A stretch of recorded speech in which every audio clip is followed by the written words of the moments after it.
Assalamualaikum warahmatullahi wabarakatuh. Khabar semua? Okey, jadi alhamdulillah minggu ni kita berjumpa lagi dan kita sambung lagi. Pembelajaran kita pendidikan Islam tahun 1. Jadi insya-Allah pada minggu ni kita masuk tajuk yang terakhir dalam bab sirah. Tajuk yang terakhir dalam bab sirah iaitu kenali keluarga Nabi Muhammad sallallahu alaihi wasallam. Okey. Ni buku teks kita. Muka surat 122. Jom kita tengok siapa ahli keluarga Nabi sallallahu alaihi wasallam. Okey. Tengok petak yang berada dekat sebelah kiri kita ni. Okey, warna kuning ni. Okay. Ni adalah nama-nama anak Nabi sallallahu alaihi wasallam. Cahaya mata Rasulullah sallallahu alaihi wasallam. Cahaya mata tu anak lah. Cahaya mata tu anak lah. Okey. Jadi ada berapa bilangan anak Nabi sallallahu alaihi wasallam? Ada berapa? Cuba kira ada berapa petak? 1, 2, 3, 4, 5, 6, 7. Okey, bermaksud Nabi kita Muhammad sallallahu alaihi wasallam ada 7 orang anak. Ada 7 orang anak. Okey. Jom kita tengok apa nama dia. Okey, pertama, nama yang pertama, okey, kita tengok yang sebelah kanan atas tu adalah Qasim. Qasim. Okey, Qasim lelaki lah, Qasim. Yang kedua sebelah kiri dia Abdullah. Abdullah. Okay. Kemudian yang sebelah kanan nombor 2 bawah Qasim tu Ibrahim. Ibrahim. Kemudian sebelah Ibrahim tu adalah Zainab. Zainab. Tadi Qasim, Abdullah, Ibrahim tu adalah lelaki. Okey, ni Zainab maksud perempuan pula. Zainab perempuan. Kemudian yang ketiga kanan bawah tu Ruqayyah. Ruqayyah, tu pun perempuan. Kemudian Fatimah. Fatimah, perempuan. Kemudian yang bawah sekali Ummu Kulsum. Ummu Kulsum, perempuan. Jadi Nabi ada berapa orang anak? Ada 7 orang anak. Berapa lelaki? 3 orang lelaki. Perempuan? 4 orang perempuan. Jadi anak Nabi ada 7 orang. 3 laki-laki dan 4 perempuan. 3 laki-laki dan 4 perempuan. Itu bilangan anak Nabi kita. Okey. Okay. Nama anak lelaki Nabi Qasim, Ibrahim, Qasim, Ibrahim, Abdullah. Qasim, Ibrahim, Abdullah. Nama anak perempuan Nabi Zainab, Ruqayyah, Fatimah dan Ummu Kulsum. Zainab, Ruqayyah, Fatimah dan Ummu Kulsum. Okey, 4 orang anak perempuan Nabi. Okey, baik. Jadi kita dah kenal nama-nama anak Nabi kita sallallahu alaihi wasallam. Baik. Jom kita tengok macam mana sikap Nabi terhadap ahli keluarga dia. Okey, sikap Nabi. Macam mana Nabi layan ahli keluarganya. Okey, pertamanya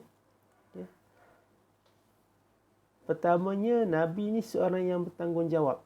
Nabi kita Muhammad sallallahu alaihi wasallam seorang yang bertanggungjawab. Bertanggungjawab macam mana? Nabi Muhammad sallallahu alaihi wasallam sering membantu isteri-isterinya melakukan kerja-kerja di rumah dan melayan mereka dengan adil serta lemah lembut. Jadi Nabi kita ni selalu membantu isteri baginda ketika berada di rumah melakukan kerja-kerja rumah. Kita tahu Nabi ni ada 4 orang isteri. 4 orang isteri. Jumlah semua isteri Nabi tu ada ramai lagi. Tapi dalam satu-satu masa tu isteri Nabi ada 4 orang. 4 orang. Okey, jadi Nabi ni semua isteri dia tu dia bantu isteri-isteri dia ketika berada di rumah. Okey. Kemudian yang kedua, petak warna hijau adalah penyayang. Nabi kita Muhammad sallallahu alaihi wasallam adalah seorang yang penyayang. Macam mana sifat penyayang Nabi?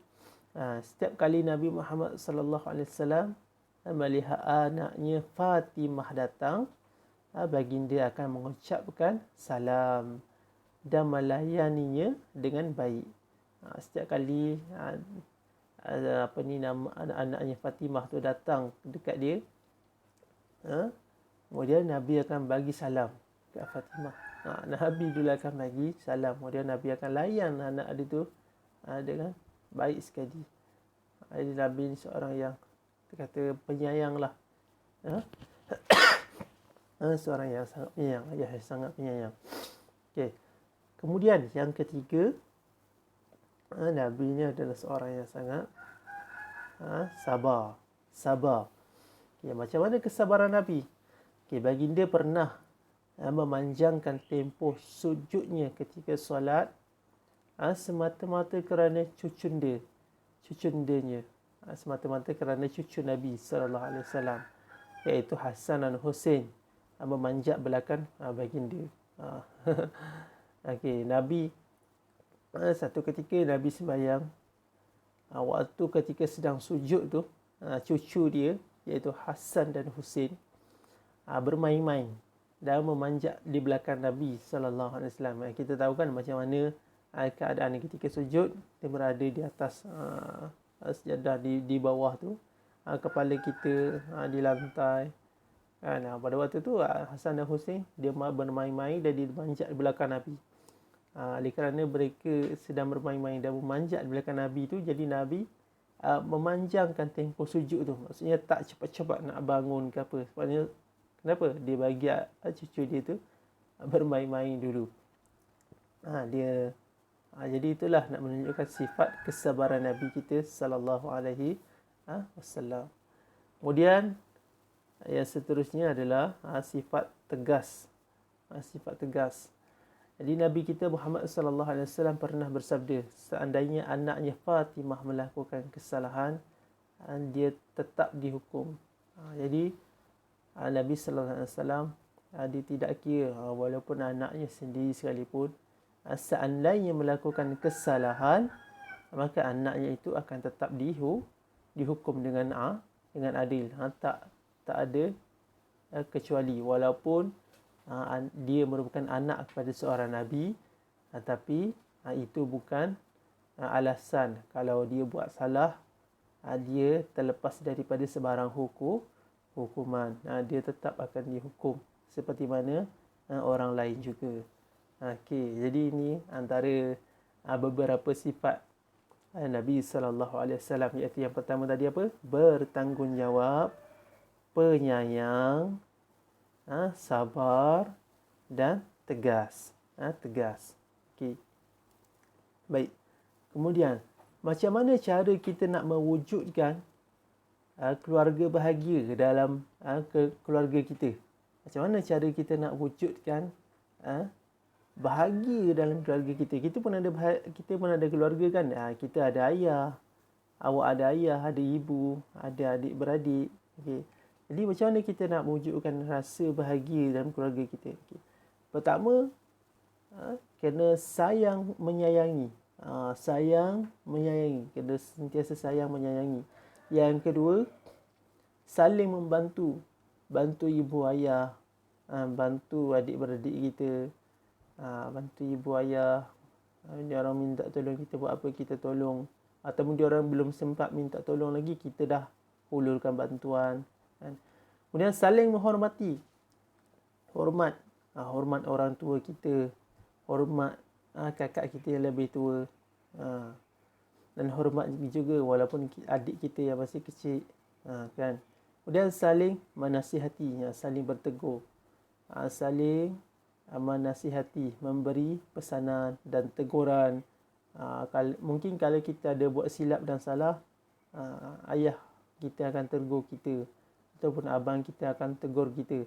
Ataupun kalau adik kita ada buat benda yang tak betul, kita yang sebagai anak yang lebih besar, abang dia atau kakak dia, kita tegur adik kita tu, saling menasihati. Dan kita sendiri kalau ada buat salah, kalau kita yang ditegur, maka kita terimalah teguran itu dengan senang hati, dengan berlapang dada, dan akuilah segala kesilapan yang kita lakukan. Okey, dan jangan bermasang muka dengan ahli keluarga kita. Okey, kemudian yang terakhir adalah saling menghargai.